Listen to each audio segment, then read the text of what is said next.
The following is a presentation of the Liberty Flames Sports Network from Van Wagner.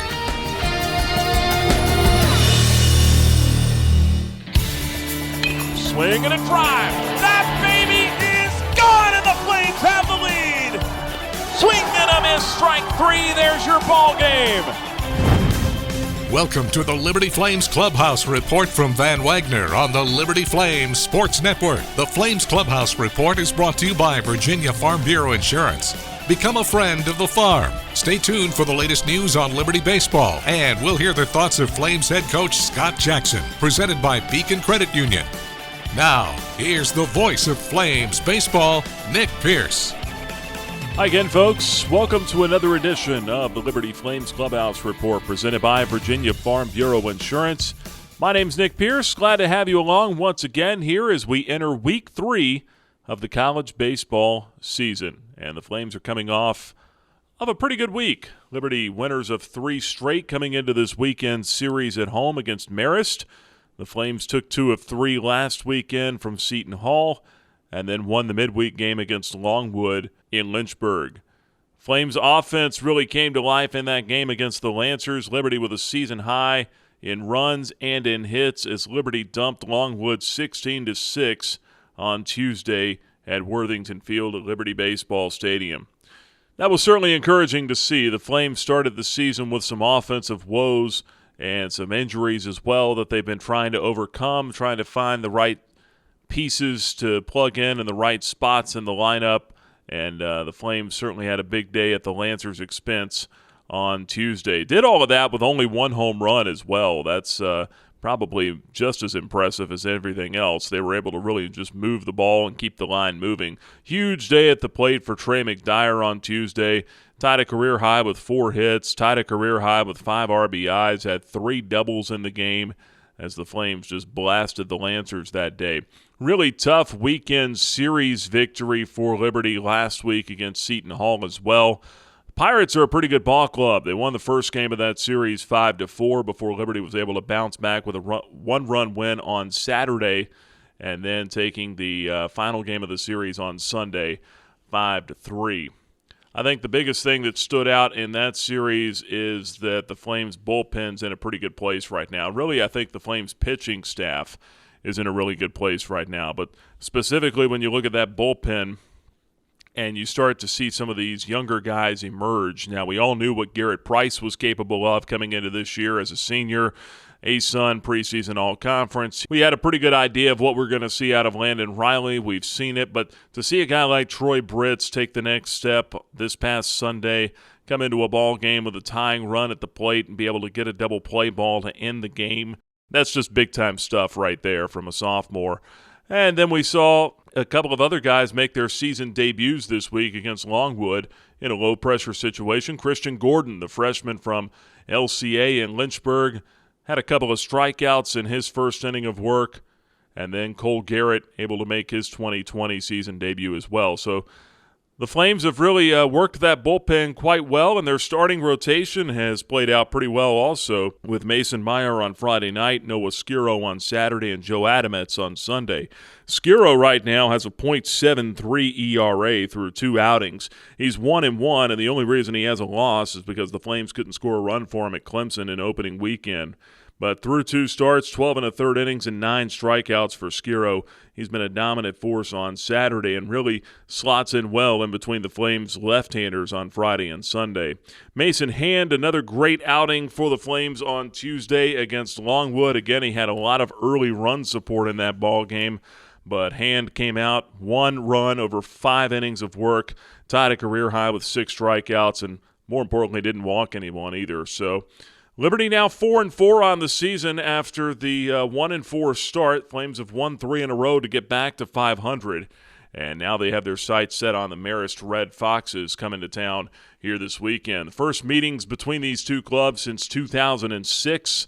They've played 7 times in the all-time series. Marist has actually won 5 of those 7 meetings, but Liberty did win the last 2 in 2006 back in Lynchburg. So Liberty will take on a Marist team that's 2-4 this weekend. They're out of the Metro Atlantic Athletic Conference. They were picked 6th in that league this year, and they're coached by Chris Traz in his 11th season at the helm of the program. We'll talk more about them a little bit later on. We're going to sit down on this week's show, as we always do, and visit with the head coach of the Flames, Scott Jackson, to get his thoughts on the opposition and on his own ball club coming up here into the weekend. We'll also get an update on Flames second baseman Will Wagner from the head coach. Will has missed the last, 3-4 games now.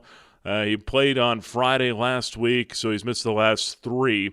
Had to come out of that ball game early on Friday of last week against Seton Hall with the right foot injury, and that's unfortunately been something that's been nagging him since opening day. So we're coming up here on a couple of weeks now. But we'll get an update on Will and his status for the weekend, and we'll see where that situation is at. Also on this week's show, we mentioned McDyre, Trey McDyre, on a big tear right now for the Flames, leading the club in hitting right now. The senior batting an even .500 coming into this weekend series, 11 for 22 with 4 doubles and 5 RBIs. We're going to catch up with Trey here this week.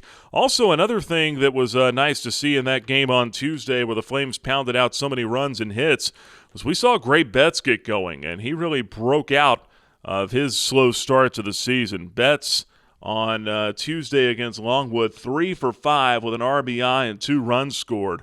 That's 2 more hits than what Betts had in the first 7 games of the season. He went 3 for 5 on Tuesday after starting the season 1 for 29. So Gray Betts with a big-time slump out of the gates, but he's hopefully busted out of that now as he got going on Tuesday. And actually had a chance to catch up with Betts this week after his big game against Longwood. And one of the things we talked about was how he was able to endure the tough start. Haven't been through one like that in a while, if any. So, it was a grind, but I'm glad to be hopefully on the outside of it. It was huge having my teammates around me, coaches around me, just supporting me and helping me through it. It's tough not to get frustrated because you want to produce and you want to set up the other guys and be on base for them, and it just seems like I couldn't buy a hit. One of the other things I asked Betts about was what adjustments he was able to make recently. Said he's been able to get into the batting cages and tweak a few things with his swing. Just really trying to just relax at the plate, honestly, and try to get back to my old self more like I was at the end of last year. Got in the cage with Coach Cannon and Coach Scar a little bit and just worked on some things and tuned some things up. Nothing crazy. We talked a little bit about my chest angle and how I was standing a little bit more upright at the start of this year, so tried to change that a tad bit, but nothing too crazy. Again, that's Flames sophomore catcher and outfielder Gray Betts. Betts has been in left field most of the year for the Flames. He did get a couple of innings of catching work behind the plate on Tuesday as well to spell Brady Gulikowski. So certainly encouraging signs to see there. And hopefully the best is yet to come for that young man, a great hitter. Also on this week's show, we're going to sit down with the Flames first-year pitching coach, Matt Williams, who was hired back in the summer to come in and take over that position. We'll introduce you to Coach Williams, talk a little bit about his background, and also about what the Flames pitching staff has been able to do so far here this year. So we've got a jam-packed show coming up here for you. We're going to step aside for a quick break to start things off, and when we come back on the other side, we'll visit with pitching coach Matt Williams. You're listening to the Liberty Flames Clubhouse Report presented by Virginia Farm Bureau Insurance from Van Wagner on the Liberty Flames Sports Network. When you insure your car with Virginia Farm Bureau, you become a friend of the farm, meaning you'll get personalized service, fast claims processing, and competitive rates. And you help support farming and agriculture and preserve the Virginia way of life. All you have to do is drive. Go to VAFB.com now for a free online auto quote or visit your local agent today. Flames Nation, Liberty men's basketball returns to the postseason. Be in the Vine Center when the Flames host the ASUN Men's Basketball Championship quarterfinals, Tuesday, March 3rd at 7 p.m. The Flames are on a mission to defend their ASUN championship, stay undefeated at home, and get back to the NCAA tournament. The ASUN Men's Basketball quarterfinals, Tuesday, March 3rd at the Vine Center in Lynchburg. Get your tickets now at libertyflames.com/ASUN.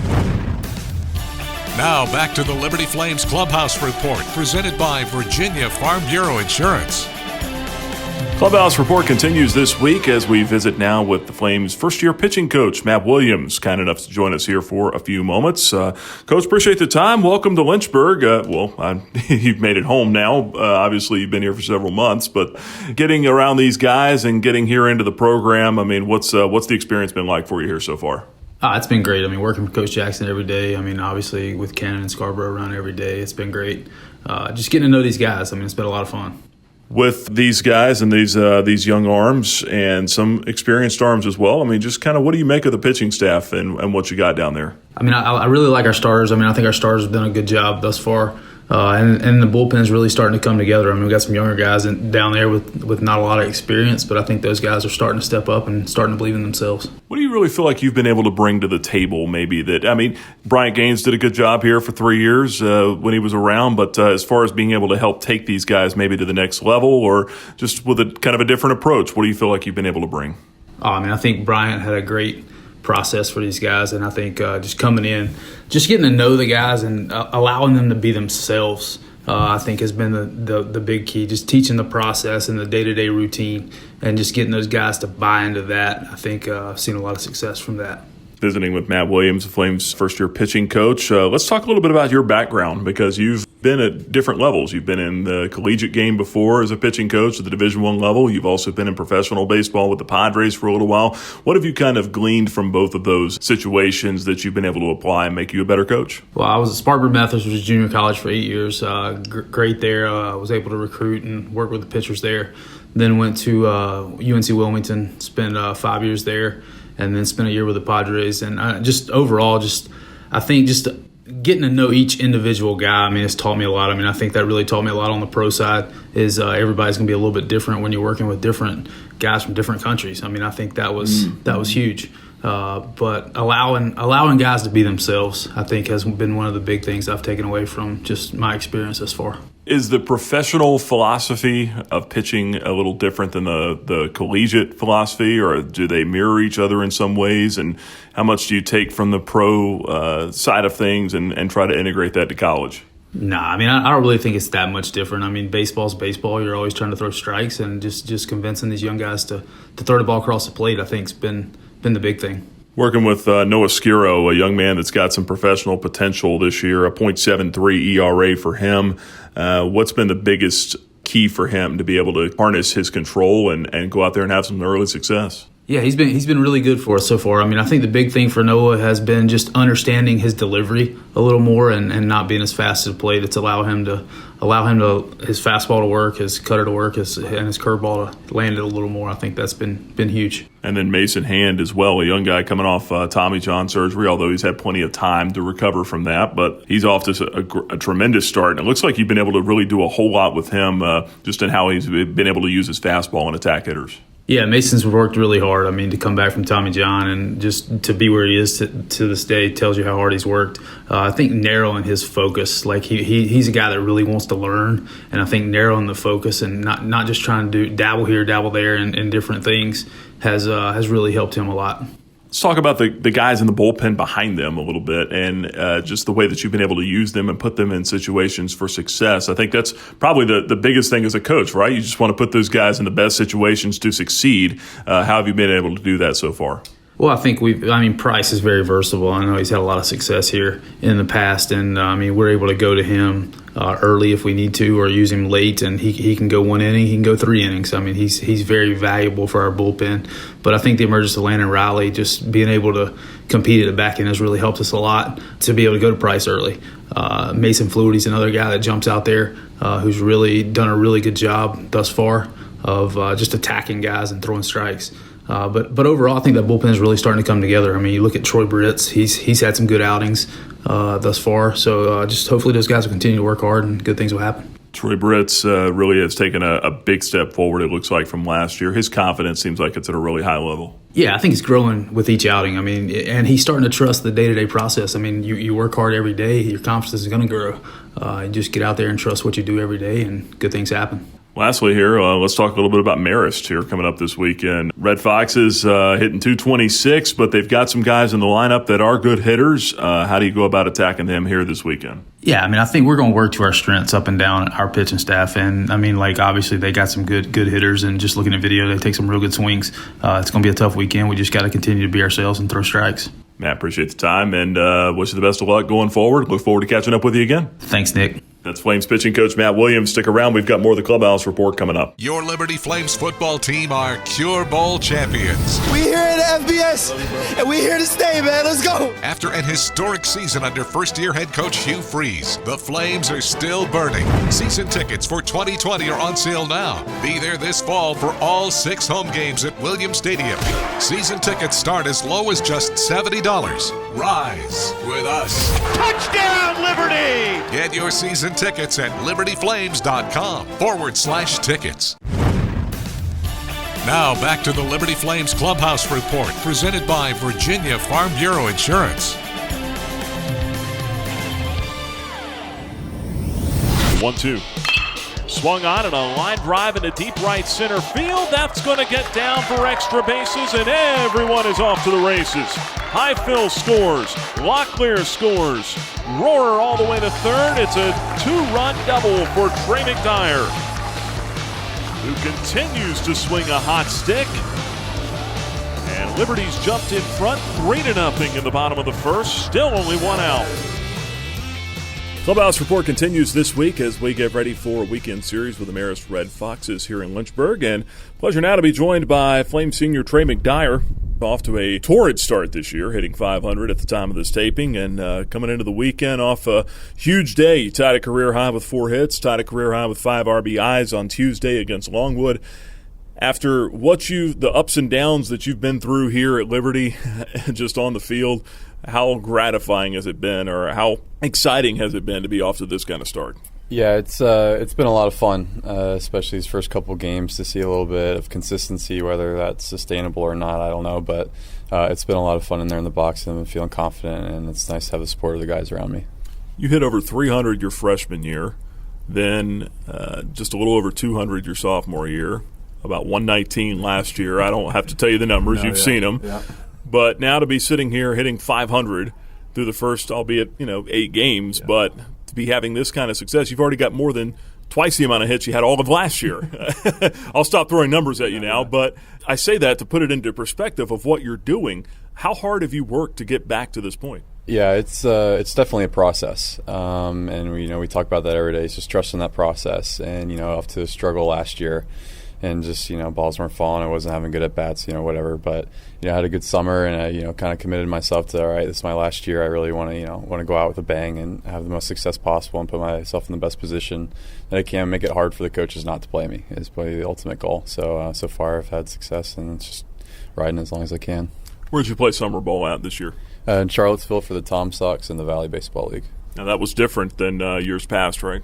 Yeah, it was. I played in that league in my freshman year on a different team, but I also played in the CPL down in North Carolina. So it was a good experience. I really enjoyed Charlottesville and the coaches and the guys I played with. Was there anything about that experience that helped you get to the point where you're at now, you think?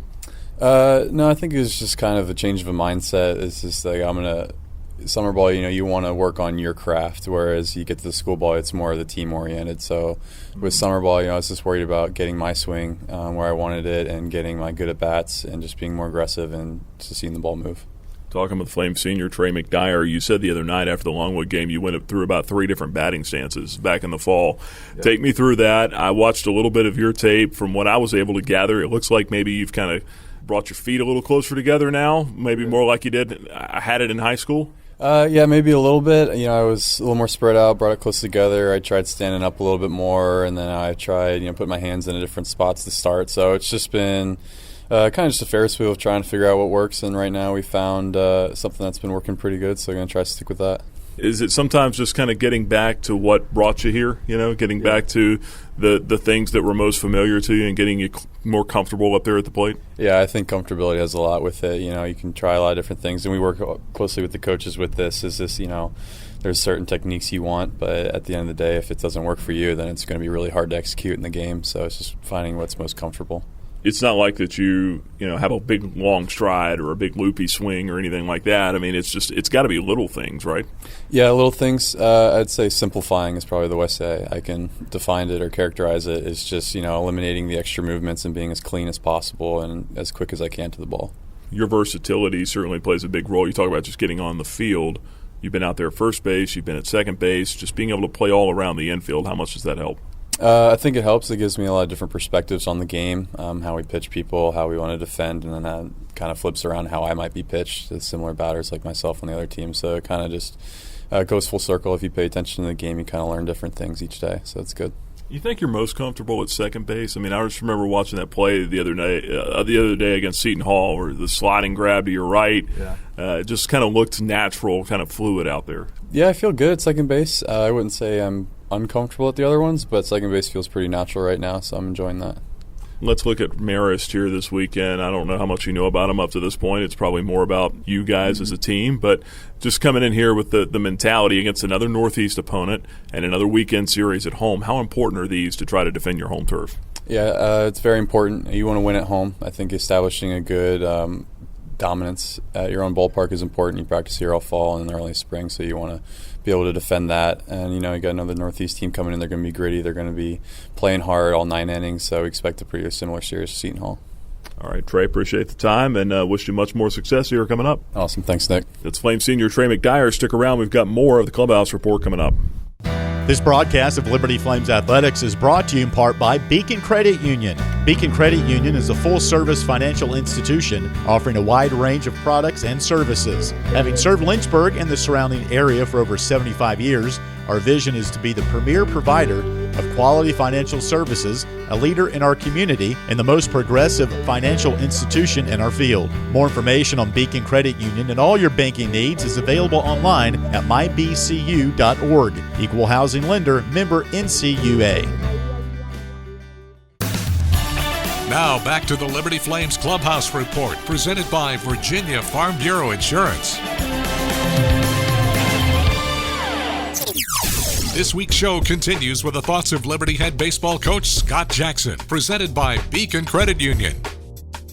All right, weekend series coming up between the Flames and the Marist Red Foxes here at Liberty Baseball Stadium from Worthington Field this weekend. Nick Pierce back here visiting now with the head coach. And, Coach, back to 500, 4-4 after a resounding win here on Tuesday night. The Bats broke out in a big way, season high in runs, season high in hits. And Trey McDyre just continues to torch the baseball.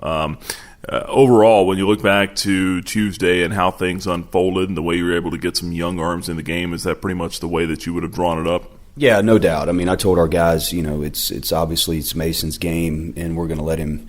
You're going to let him go, 5 or 6 innings if he can. Pitch count was down, and he did a great job for us. And then, of course, our offense opening the door, for us to be able to kind of really settle into that game. And I guess for lack of a better way to say it, just kind of script, innings 6 through 9 there, and it played out, exactly like, we wanted it to. So I was proud of our players, just from the approach standpoint. We talked a lot about, just the approach was going to win the game, and I thought our guys did a great job with 2 strikes, and we talked about moving the ball, and, for the most part, we were able to do that and not try to do too much. So it was good to see. I think the extra base hits is what pleased me most, our guys being able to get some balls in the gaps and really string some things together for us, like we've been talking about, trying to get, just some length with the quality of at-bats and how many of them can we get in a row, and we were able to do that right out of the gate. So it was good stuff. Yeah, McDyre, how impressed have you been with him and just his work ethic and being able to stick with it after 2 seasons that were less than what he would have desired, I'm sure? Yeah, I think, the most impressive thing about Trey McDyre, you have to be around him every day, and just his, he just loves being down here. He's a great teammate. He's a veteran guy, to be able to be so, selfless in what he does and the way he goes about his business. He's willing to play any position. I mean, the kid has to bring 3 gloves to the, to the ballpark every day, and he likes it that way. He's willing to help and do whatever he can to help us, and he's being rewarded for that. We knew from his freshman year he had a chance to, be a guy that could have some production like this, and it's been a process. Just like all of it's been a process to trying to get back to that. Coach Canna's done a great job with him, just understanding his swing and how he's able to cover more balls, and so it's been a good thing for us to see that from him, because I know his teammates, they see it every day just like we do. Hitting 500 with 4 doubles, 5 RBIs. He's already got twice as many hits this year as he did all of last year. So good for him with the production that he's been able to put together. Then you look at Gray Betts, a guy that got off to just a very, very slow start. And for him to be able to hit about 3 or 4 frozen ropes the other night, what kind of clicked for him? Well, I think, just understanding where he was and, just kind of looking maybe at some video from last year, he's awfully upright in his stance compared to where he was as a freshman, and his hands maybe not quite as far away from his body as he'd like them to be. So just some things that again, it's you got to stick with this, and baseball's tough, man. Like you can do everything right. And hit 4 balls on the screws and not have anything to show for it, and you can do a lot wrong and have 4 balls bounce through the infield and bloop over. And so it's just kind of a it's the way our sport works, and if you're going to always look at the lines and the stats and the the batting average. I mean, batting average is evil. I mean, you look at the quality of your at-bats and what you're looking for, and, I think that's what Gray's continued to do. I mean, I've watched that kid hit since he was, a sophomore in high school, and he's always hit, and he's got that good on-base ability and ability to work deep counts and have long at-bats. And so it comes and goes, and unfortunately it was not going his way early, and, hopefully it's starting to come back for him, and he'll be the guy that we know he could be in that leadoff spot. I know it's only one swing, but Matt Schilling certainly made an impact there with a long bomb to right center field. A guy that's done that in junior college for a couple of years as well, hit 9 home runs at Hartford. Did he play himself into a little more playing time maybe, or another swing or two? Yeah, sure. Matt's got some offensive potential for us, and we tracked the quality of the at-bats during the preseason and during the fall, and he was up there.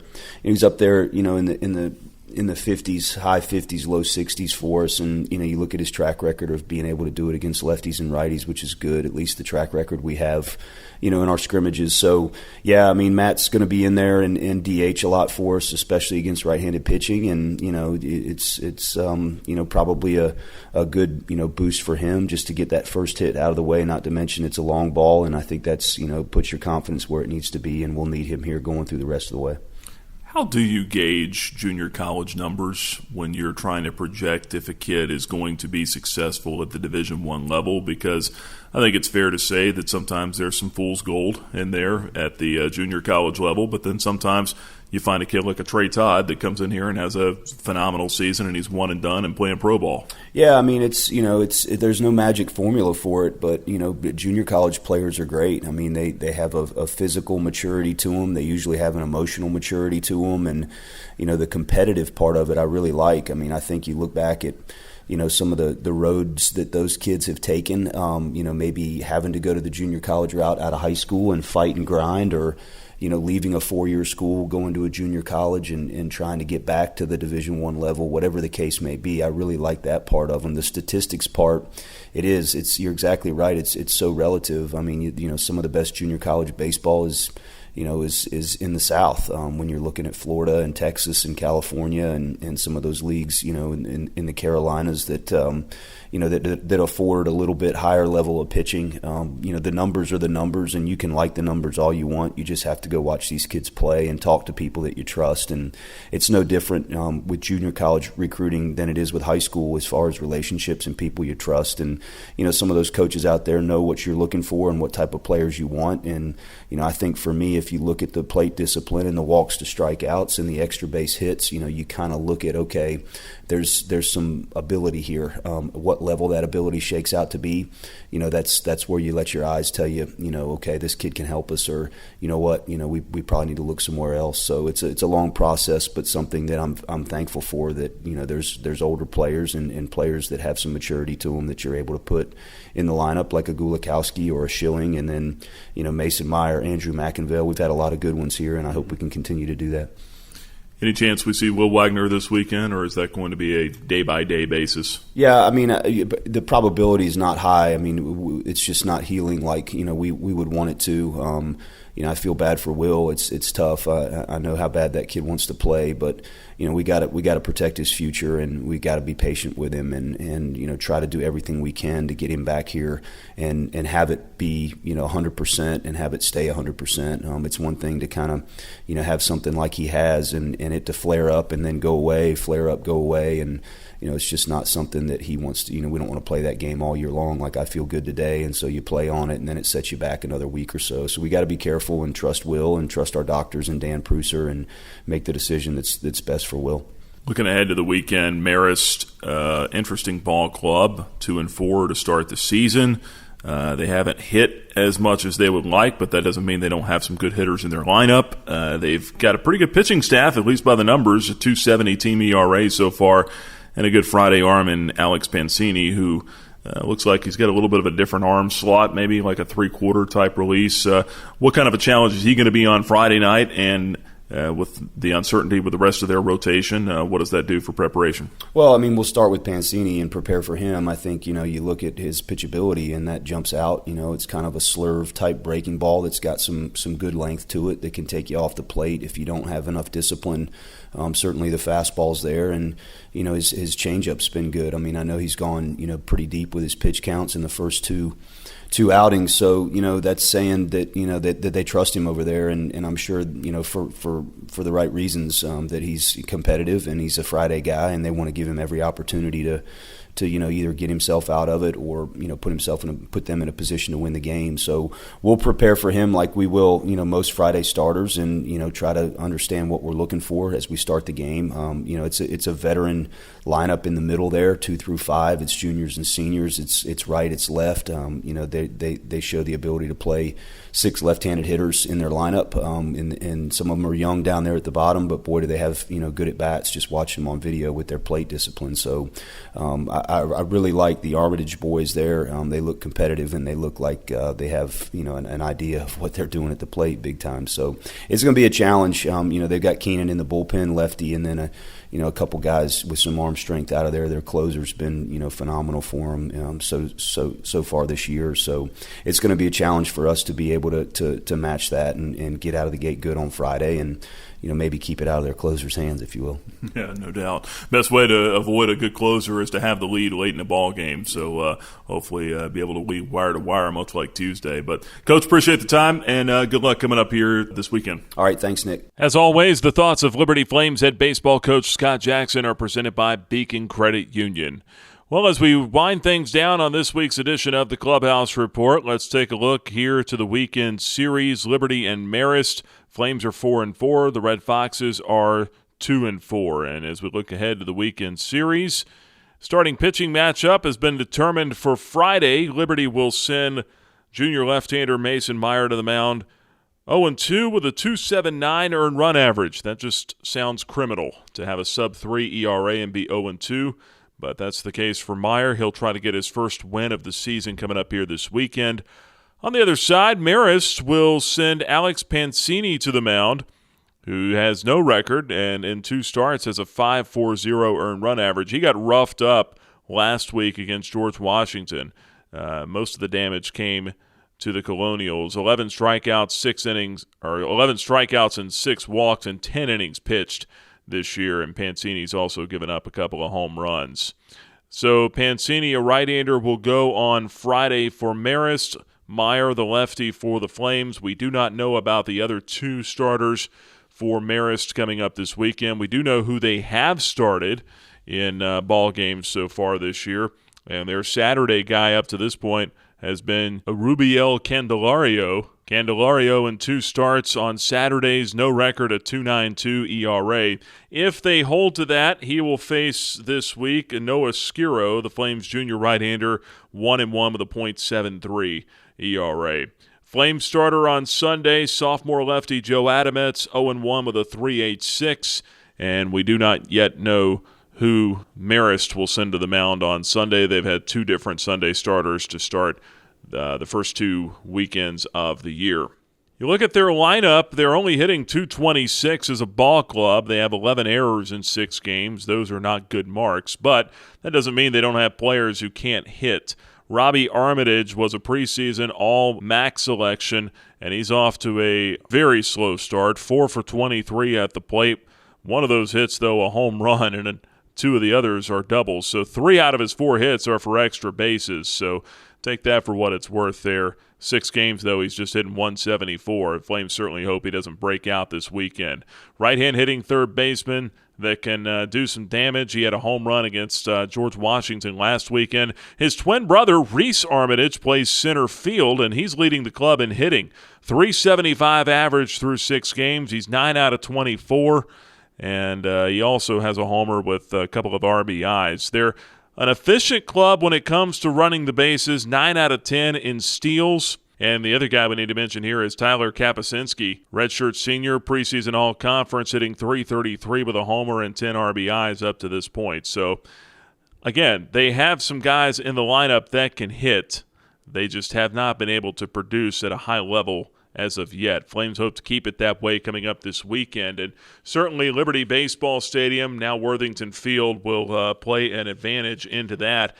I was looking back over some of the notes that Ryan Baumberger, our sports information director, put out. And when you look at the Flames and what they did at home last year, went 25-5. We all knew that at Liberty Baseball Stadium. That was the best mark in their 7-year history. But Flames outscored their opponents 187-85 at home last year. And the Flames pitching staff held a 2.38 ERA with 7 shutouts coming in their home ballpark last year.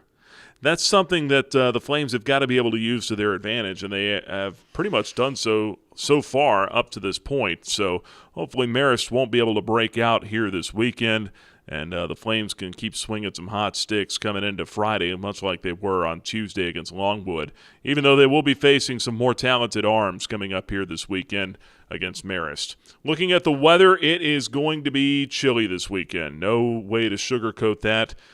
It's going to be downright cold on Saturday, in fact. When you look ahead to the weekend weather, Friday, a high of 48 under mostly cloudy skies. We get underway at 4 o'clock. Saturday, a high of 43 under partly cloudy skies. Then Sunday, things should warm up a little bit. 55 degrees, mostly sunny.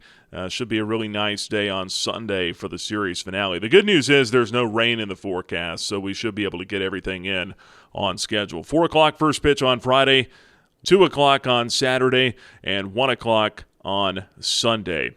All 3 games, you can hear them online at libertyflames.com by clicking the live audio link, or you can download the LU Today mobile app, then go to live streaming, click on broadcast, and you'll find the Liberty Baseball audio link there. So Friday and Saturday will be exclusively online audio.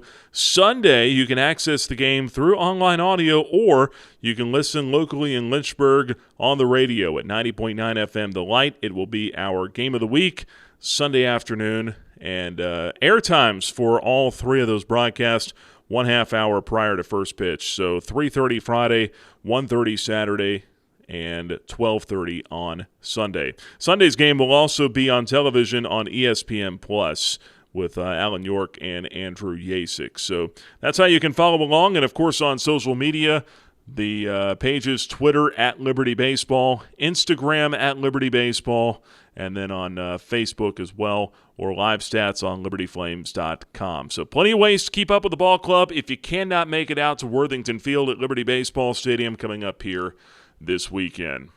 Well, that's going to wrap up our show here this week. We are out of time. Once again, we want to thank all of our guests this week. It was a jam-packed show, as always. We always like to bring you the best here. Matt Williams, the Flames pitching coach, also Flames infielder Trey McDyre, and the head coach, as always, Scott Jackson, and for the comments from Gray Betts as well. So coming up this weekend, it's Flames baseball, 3-game set in Lynchburg against the Marist Red Foxes. Hope to talk to you on the radio or see you out at the ballpark coming up this weekend. Either way, enjoy the baseball. Till next time, my name is Nick Pierce saying so long, everybody. You've been listening to the Liberty Flames Clubhouse Report, presented by Virginia Farm Bureau Insurance. For more on Flames baseball, check out libertyflames.com. Plus, you can also follow the team on Twitter and Instagram at Liberty Baseball and on Facebook at Liberty Flames Baseball. The Flames Clubhouse Report is an exclusive presentation from Van Wagner on the Liberty Flames Sports Network.